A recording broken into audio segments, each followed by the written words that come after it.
termo Ethernet geralmente é utilizado para redes cabeadas, mas também pode ser utilizado para redes sem fio. O padrão passou por uma série de evoluções desde sua criação na década de 70. Os padrões para cabos de par trançado mais importantes são o 10 base T, de 10 megabits, 100 base TX, de 100 megabits, e 100 base T, de 1000 megabits. Depois do padrão Ethernet original de 2.94 megabits, surgiram os padrões 10 base 5, 10 base 2, 10 base T e 10 base F.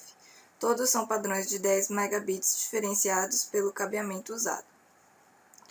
Os padrões 10 base 5 e o 10 base 2 são baseados em cabos coaxiais.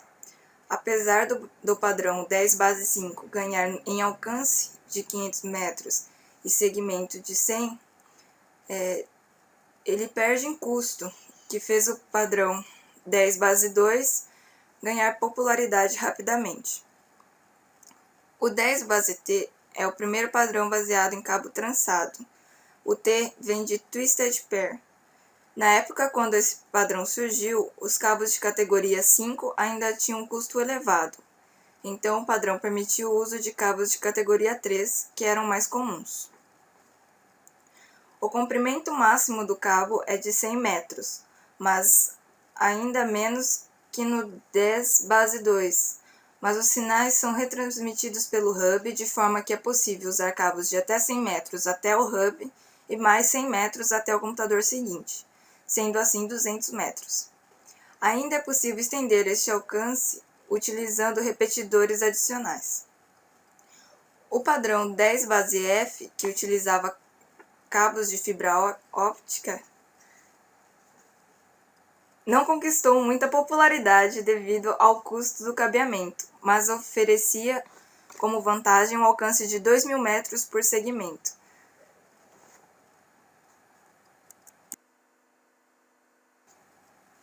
Em 1995 foi finalizado o padrão Fast Ethernet 802.3U, que multiplicou por 10 a velocidade de transmissão, atingindo 100 megabits.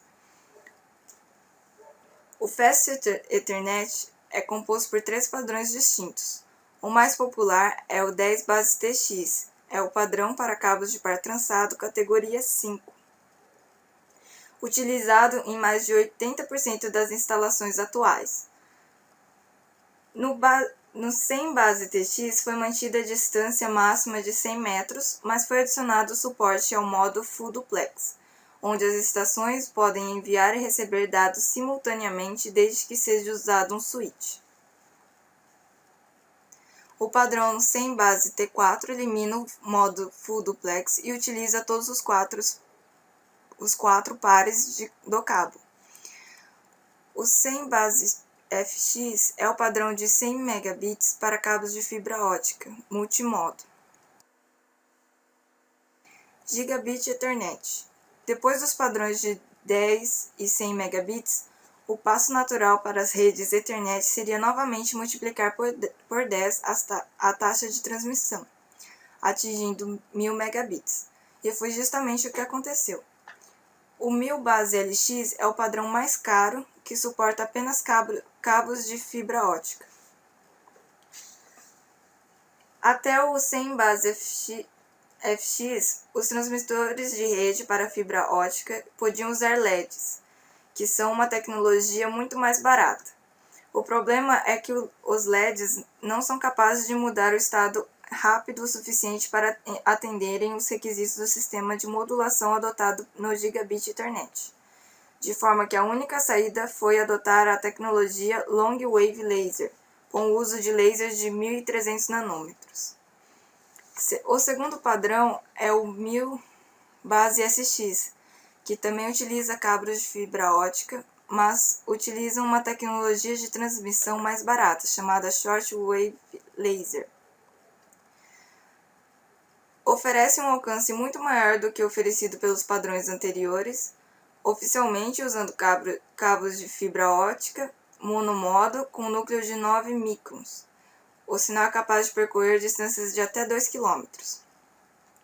Foi criado também um padrão para distâncias curtas, o 1000 base CX, que ao invés de fibra ótica utiliza 2 pares de cabo de par trançado blindado STP ou SSTP, onde são também utilizados apenas 2 pares do cabo. Embora pouco usados, são suportados também cabos Twinax, que são um tipo de cabo coaxial duplo também blindado.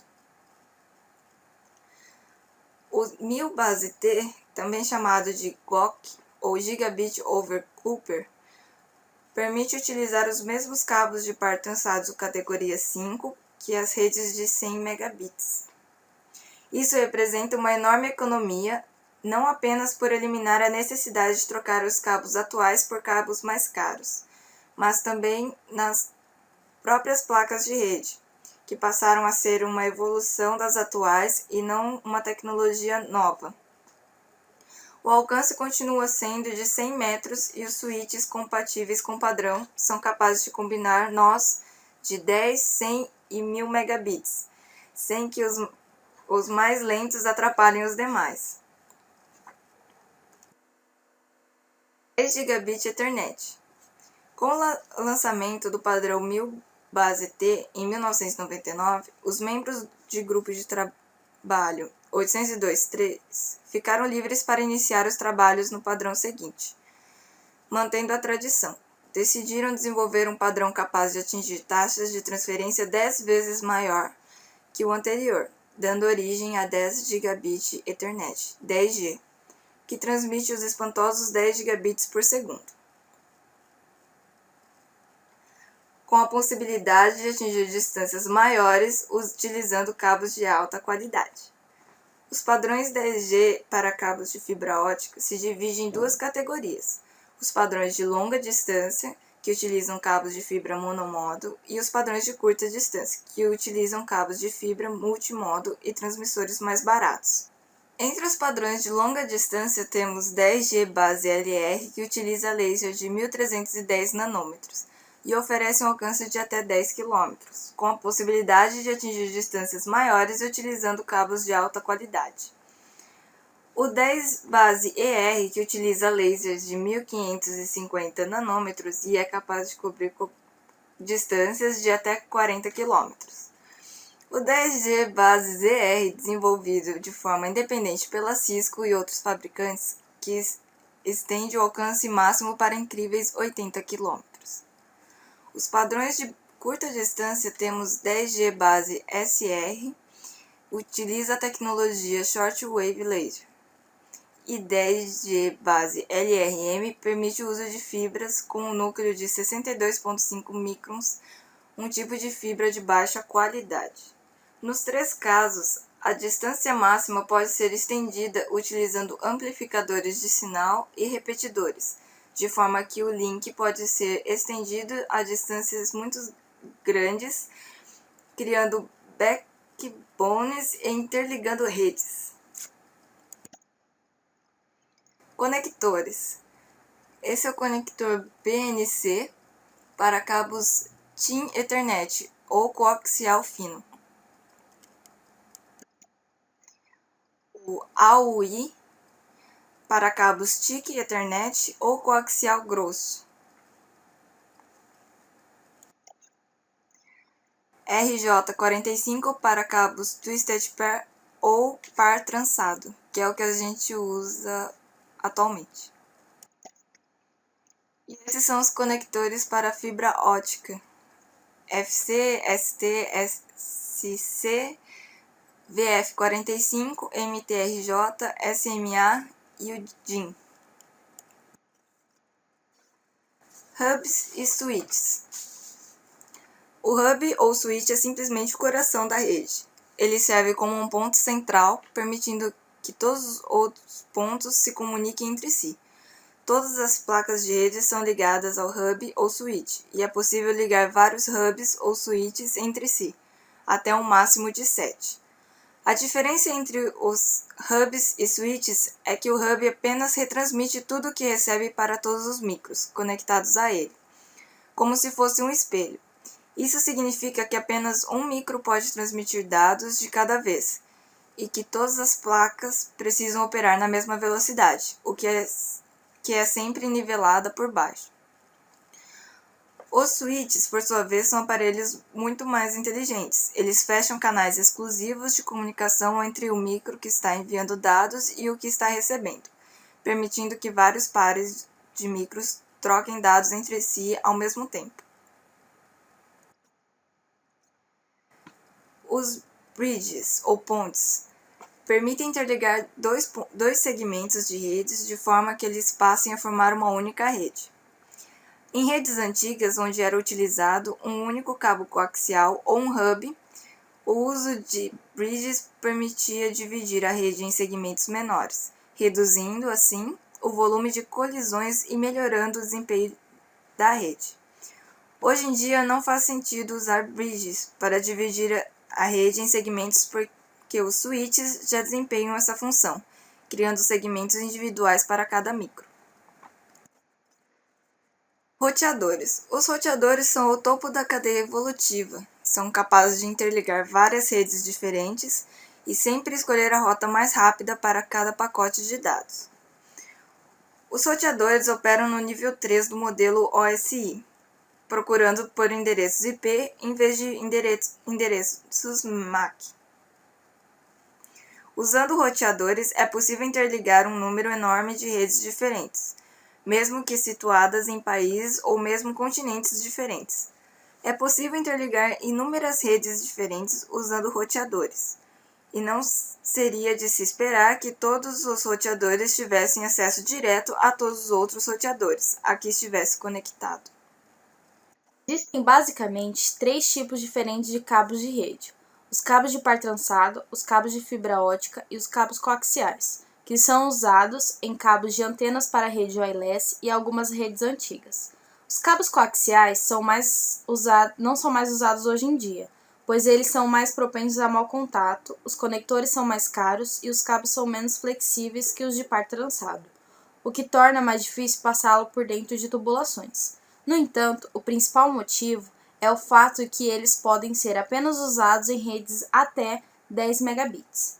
Os cabos de rede transmitem sinais elétricos a uma frequência muito alta e a distâncias relativamente grandes. Por isso, são muito vulneráveis a interferências eletromagnéticas externas. Os cabos de par trançado são classificados em categorias, que indicam a qualidade do cabo e a frequência máxima suportada por ele.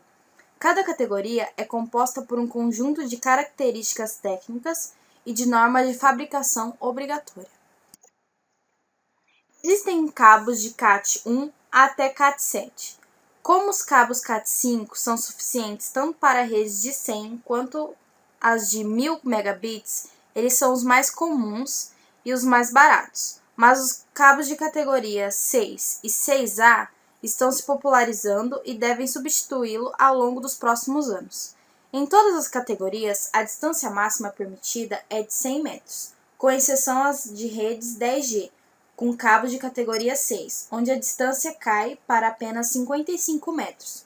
O que muda é a frequência e, consecutivamente, a taxa máxima de transferência de dados suportada pelo cabo, e o nível de imunidade a interferências externas. Vamos então a uma descrição de cada categoria de cabo par trançado existente. Categorias 1 e 2. Essas duas categorias de cabos não são mais reconhecidas pelo TIA, Telecommunications Industry Association, que é a responsável pela definição de padrões de cabo. Elas foram utilizadas no passado em instalações telefônicas e as cabos de categoria 2 chegaram a ser usados em redes ARCnet de 2.5 megabits e redes Token Ring de 4 megabits, mas não são mais adequados para o uso em redes Ethernet. A categoria 3, este foi o primeiro padrão de cabo de par trançado desenvolvido especialmente para uso em redes. O padrão é certificado para sinalização de até 16 MHz, o que permitiu ser usado no padrão 10BASE-T, que é o padrão de Ethernet de 10 megabits, para cabos de par trançado. Existiu ainda um padrão de 100 megabits para cabos de categoria 3, o 100BASE-T4, mas ele é pouco usado e não é suportado para todas as placas de rede. A principal diferença do cabo de categoria 3 para os obsoletos cabos de categoria 1 e 2 é o entrelaçamento de pares de cabo. Enquanto nos cabos 1 e 2 não existe um padrão definido, os cabos de categoria 3, assim como os de categoria 4 e 5, possuem pelo menos 24 tranças por metro, e é por isso são muito mais resistentes a ruídos externos. Categoria 4. Essa categoria de cabos tem uma qualidade um pouco superior e é certificada pela sinalização de até 20 MHz. Eles foram usados em redes Token Ring de 16 megabits e também podem ser utilizados em redes Ethernet em substituição aos cabos de categoria 3, mas na prática isso é incomum. Assim como as categorias 1 e 2, a categoria 4 não é mais reconhecida pelo TIA e os cabos não são mais fabricados, ao contrário dos cabos de categoria 3 que continuam sendo usados em instalações telefônicas. Os cabos de categoria 5 são os requisitos mínimos para redes 100 base TX e 1000 base T, que são respectivamente os pacotes de redes de 100 e 1000 megabits usados atualmente. Os cabos de categoria 5 seguem padrões de fabricação muito mais restritos e suportam frequências de até 100 MHz, o que representa um grande salto sobre os cabos de categoria 3. Apesar disso, é muito raro encontrar cabos de categoria 5 à venda atualmente, pois eles foram substituídos pelos cabos categoria 5E, uma versão aperfeiçoada do padrão, com normas mais restritas, desenvolvidas de forma a reduzir a interferência entre os cabos e a perda de sinal, o que ajuda em cabos mais longos, perto dos 100 metros permitidos. Os cabos de categoria 5E devem suportar os mesmos 100 MHz do cabo de categoria 5, mas este valor é uma especificação mínima e não um valor exato. Por isso, não é difícil encontrar no mercado cabos de categoria 5E certificados com mais de 100 MHz, embora na prática isso não faça muita diferença, já que os 100 MHz são suficientes para as redes 100 base TX e a 1000 base T. É fácil descobrir qual é a categoria dos cabos, pois a informação vem descalcada no próprio cabo, como na foto.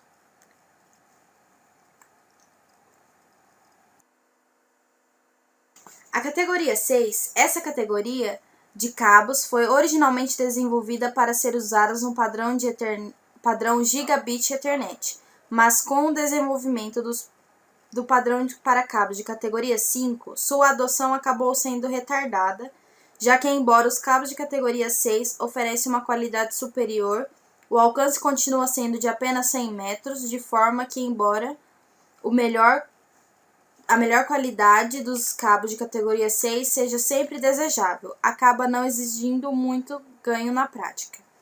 Os cabos de categoria 6 utilizam especificações ainda mais restritas que os de categoria 5E.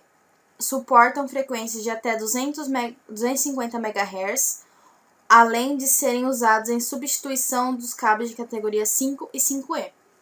Eles podem ser usados em redes 10 gigabit, mas neste caso o alcance é de apenas 55 metros. Para permitir o uso de cabos de 100 metros em redes 10G, foi criada uma nova categoria de cabos, a categoria 6A. Eles suportam frequências de até 500 MHz e utilizam um conjunto de medidas para reduzir a perda de sinal e tornar o cabo mais resistente a interferências.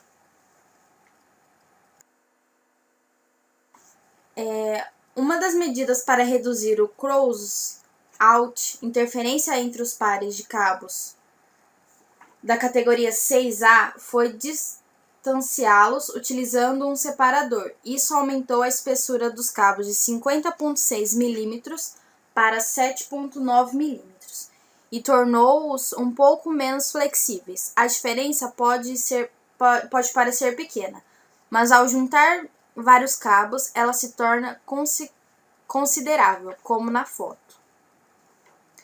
É importante notar que existe também diferenças de qualidade entre os conectores RJ45 destinados ao cabo de categoria 5 e os cabos de categoria 6 e 6A, de forma que é importante checar as especificações na hora da compra. Aqui temos um conector RJ45 categoria 5 ao lado de um categoria 6. Vendo os dois lado a lado, é possível notar pequenas diferenças. A principal delas é no conector categoria 5, os 8 fios de cabo ficam lado a lado, formando uma linha reta, enquanto de categoria 6, eles são dispostos em zigue-zague, uma medida para reduzir o cross-out e a perda de sinal. Embora o formato e a aparência seja a mesma, os conectores RJ45 destinados à categoria 6 e 6A utilizam novos materiais, suportando frequências mais altas e introduzem muito menos ruídos no sinal. Utilizando conectores RJ45 categoria 5, seu cabeamento é considerado categoria 5, mesmo que sejam utilizados cabos categoria 6 ou 6A.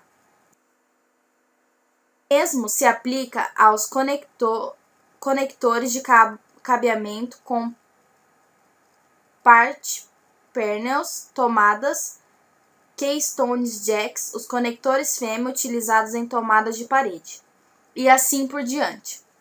Conectores de categoria 6 em diante costumam trazer a categoria descalcada, uma forma de que os fabricantes diferenciem seus produtos, já que conectores de categoria 6 e 6A são mais caros, como neste Keystone Jack, onde você nota a categoria 6 escrita embaixo do relevo. Existem também os cabos de categoria 7, que podem vir a ser usados no padrão de 100 gigabits, que está em estágio inicial de desenvolvimento. Outro padrão que pode vir ou não a ser usado no futuro são os conectores Tera, padrão desenvolvido pela Ciemo.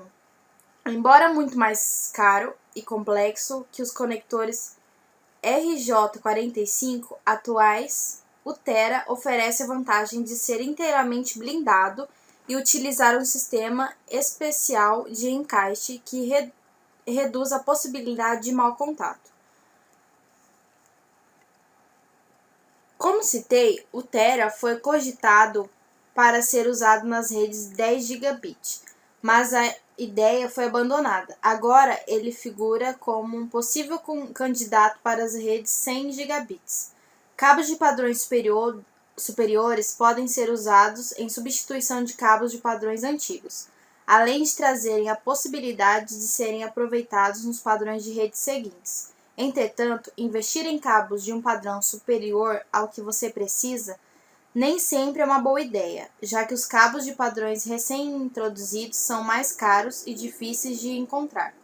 Além disso, não existe garantia de que os cabos usados serão mesmo suportados dentro do próximo padrão de Ethernet até que eles sejam efetivamente concluídos. Por exemplo, quem investiu em um cabo de categoria 6, pensando em aproveitá-lo em redes de 10 gigabits, acabou se frustrando, pois no padrão 10 GB, a distância máxima usando o cabo de categoria 6 caiu apenas para 55 metros e foi introduzido um novo padrão, o 6A. O mesmo pode acontecer com os cabos categoria 7. Não existe nenhuma garantia de que eles sejam mesmo suportados no padrão 100 gigabits. Pode muito bem ser introduzido um novo padrão de cabos, ou mesmo que os cabos de cobre sejam abandonados em favor dos de fibra ótica.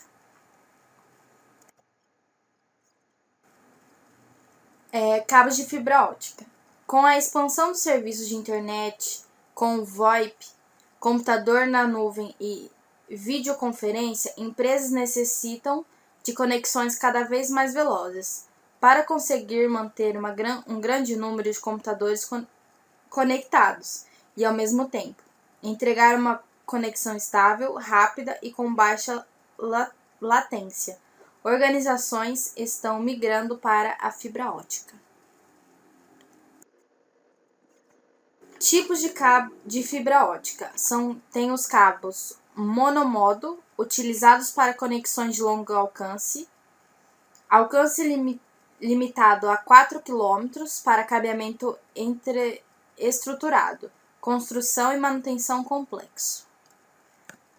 E cabos multimodo, utilizado em cabeamentos primários e intraedifícios, tem alcance de 2 km para cabeamento estruturado, utilização em aplicações com recursos limitados e de baixa distância.